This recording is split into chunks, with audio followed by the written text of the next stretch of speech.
দীর্ঘ 15 বছর পর বাংলাদেশ ও পাকিস্তানের মধ্যে সচিব পর্যায়ে দ্বিপক্ষীয় বৈঠক অনুষ্ঠিত হলো।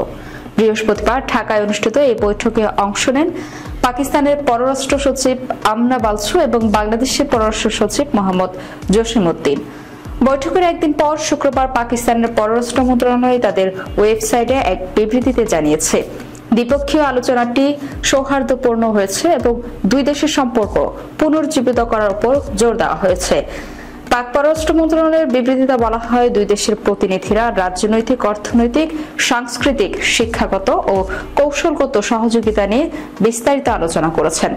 আলোচনায় উঠে এসেছে অমীমাংসিত চুক্তিগুলো দ্রুত সম্পন্ন করা, বাণিজ্য, কৃষি, শিক্ষা ও যোগাযোগ খাতে সহযোগিতা বাড়ানো এবং প্রাতিষ্ঠানিক সংলাপ নিয়মিতভাবে চালিয়ে যাওয়া। বিবৃতিতে পাকিস্তান জানিয়েছে, তারা বাংলাদেশের জন্য তাদের কৃষি বিশ্ববিদ্যালয়গুলোর মাধ্যমে শিক্ষাগত সহযোগিতা বাড়ানোর প্রস্তাব দিয়েছে। অপরদিকে বাংলাদেশ মৎস্য ও সামুদ্রিক বিজ্ঞান বিষয়ে প্রযুক্তিগত প্রশিক্ষণ দিতে আগ্রহ প্রকাশ করেছে।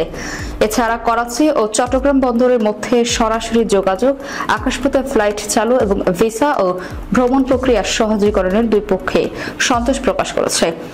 বৈঠকে সার্ককে পুনর্জীবিত করা এবং পাকিস্তানি শিল্পীদের বাংলাদেশ পারফর্ম করার সম্ভাবনা নিয়েও আলোচনা হয়েছে।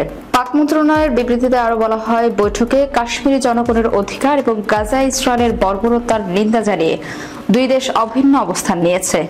পাকিস্তানের পররাষ্ট্র সচিব ঢাকায় অবস্থানকালে বাংলাদেশের অন্তর্বর্তী সরকারের প্রধান উপদেষ্টা ডক্টর মোহাম্মদ ইউনূস এবং পররাষ্ট্রমন্ত্রী তৌহিদ হোসেনের সঙ্গে সৌজন্য সাক্ষাৎ করেছেন বলেও বিবৃতিতে জানানো হয়। সবশেষ বলা হয়েছে, 2026 সালে ইসলামাবাদে আবারও বাংলাদেশ পাকিস্তান দ্বিপক্ষীয় আলোচনা অনুষ্ঠিত হবে।